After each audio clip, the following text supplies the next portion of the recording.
Hi Aquarius, kumusta po kayong lahat? Okay, so yan Aquarius, maraming salamat po sa walang sawang pagsubaybay sa ating pong mga reading, and kung ikaw ay bago pa lang sa ating channel, mag-subscribe na po kayo. Then, i-click mo na rin yung ating notification bell para lagi kang updated sa ating mga bagong upload, okay? So Aquarius, sa mga interested naman sa ating private reading, nasa description box below lang po yung link, message lang kayo. Okay, so tingnan natin Aquarius, ano ba yung mga possible na ganap sa inyo ngayong week na to? Aquarius, Sun, Moon, Rising, and Venus sign. Aquarius, Sun, Moon, Rising, and Venus sign.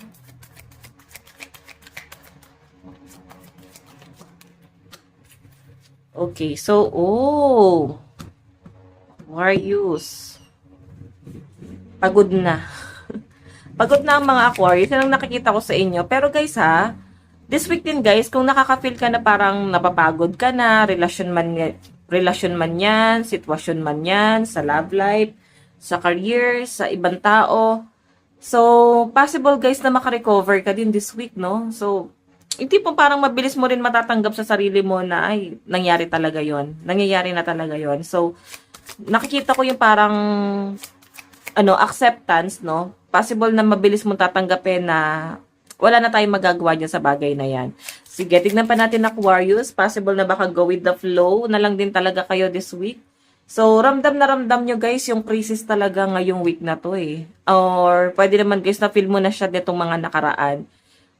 Ngayong week guys, talagang mas nafe-feel mo siya. Pero sabi ko nga guys, is mas mabilis yung recovery mo din dito. Okay, tingnan pa natin. Meron tayong King of Pentacles. King of Pentacles, Aquarius. Hindi ka makapag-decide daw po ngayong week na to. Ang daming gumugulo sa isip nyo, and mas malinaw din guys yung pinapakita sa akin dito na parang ang daming parang pagninilay-nilayan ng mga Aquarius this week. Okay, marami kang mga nagiging realization, especially sa inyong financial. Parang medyo nagiging matumal. Yan yung nakikita ko guys. Then possible na may isip nyo rin na ayun nga, bukod sa tumutumal ang inyong financial, ang inyong mga kliyente, mga customer, sa trabaho guys, possible na nagkakaroon ng mga delay. Kaya parang hindi ka basta-basta makapagbigay ng desisyon dito kung may mga biglaang plano na pwedeng mangyari ngayong week na to. Hindi ka makapagbigay ng biglaang desisyon din kasi nga masyadong conflict at apektado ka ng mga conflict or crisis na nangyayari sa bansa natin. Though lahat naman tayo affected talaga dyan guys. Okay, so by the way, okay.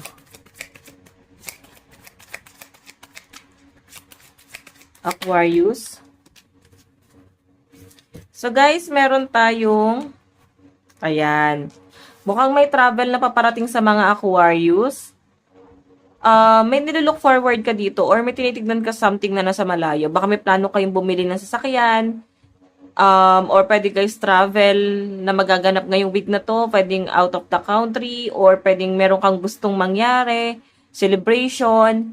May pinaplano ka pero guys parang nagkakaroon ng delay. Kaya parang medyo makaka-feel ka ng disappointment. So hesitation din guys, no?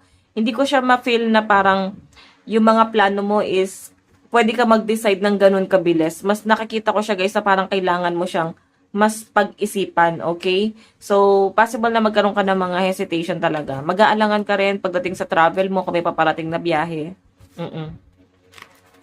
So, by the way, additional message. Okay. Aquarius.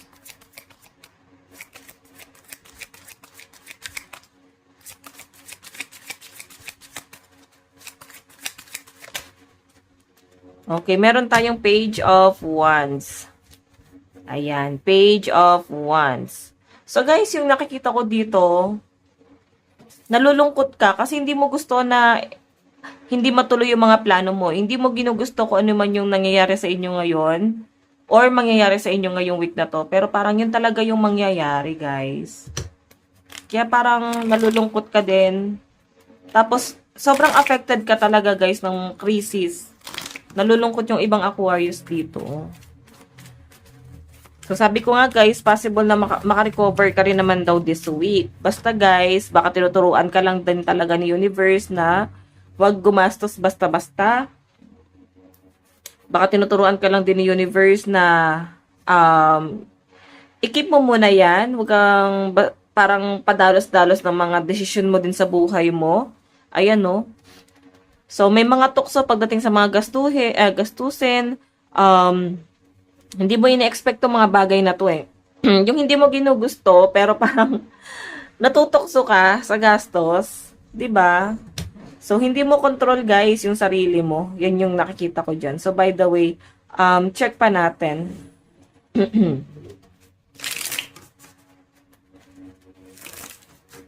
Check pa natin.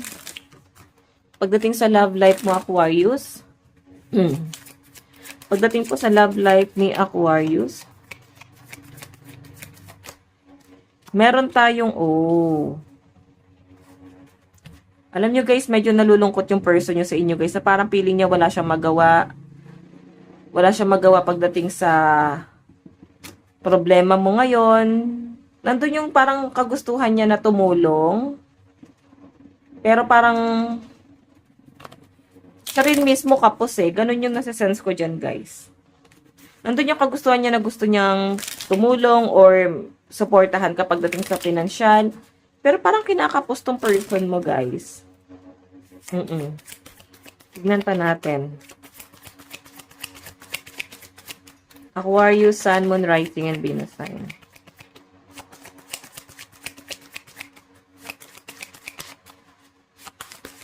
Oops. Whoa. Mahal na mahal ka ng partner mo. Wala lang siya, guys, magawa, no? Wish fulfillment ka talaga ng partner mo, Aquarius. Wala lang din talaga siyang magawa. Pero hanggat maaari, nandun yung, ginagawa niya ng paraan para mas maging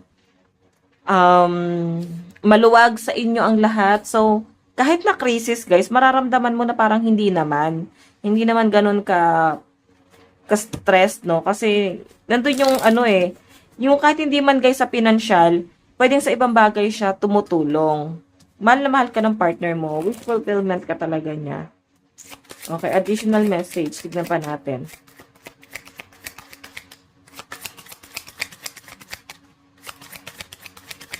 Okay, meron tayong The Fool. Okay. The Fool. So, ito naman guys, The Fool, hinay-hinay lang daw kayo sa mga desisyon nyo, kayo ng person mo, sa mga plano nyo, sa mga binibitawan yung desisyon sa buhay nyo. Kasi, since The Fool to guys, pwedeng may mga impulsive, or, yun nga, mga impulsive na desisyon, na para bang mas makakadagdag doon sa problema. Okay, like kung may mga biglaang gastos, parang sa sahod naman tayo next week eh. Parang ganon, next week. Parang sa sahod naman tayo ngayong buwan na to eh. Parang ganon. Or may pera naman tayong ina-expect eh. So, okay lang gumastos ngayon kasi may paparating naman eh. Ganon yung nakikita ko na parang nagiging impulsive talaga. So, guys, kailangan mas maging wise. Yan po yung sinasabi dyan. Maging wise po kayo. Para hindi kayo guys totally maka-feel ng regret sa buhay nyo. Okay? Tingnan pa natin. Additional message para po kay Aquarius pagdating sa love life niya. Oh, Queen of Cups. So, this week guys, maayos naman ang flow. Wala naman ako nakitang problema sa inyong relasyon. Nakikita ko naman yung malalim na pagmamahal sa inyo ng partner mo. And kahit papano guys, kung nagkakaroon ng mga problema, makikita mo naman na kahit papano, ginagampanan niya. Pinapanindigan ka talaga ng partner mo. So, advice, meron tayong true love. So, ayan na nga. Mukhang siya talaga si true love. Diba? So, by the way guys, tignan pa natin additional advice para sa inyo, Aquarius. Meron tayong take life one day at a time and enjoy the ride. Okay, so para sabi lang na enjoy mo lang yung buhay, go with the flow lang. And syempre as long as hindi nakaka-epekto sa inyong mental health, 'di ba? So by the way, Aquarius, ito lang po ang inyong reading. Maraming salamat. God bless and love you all. Bye-bye.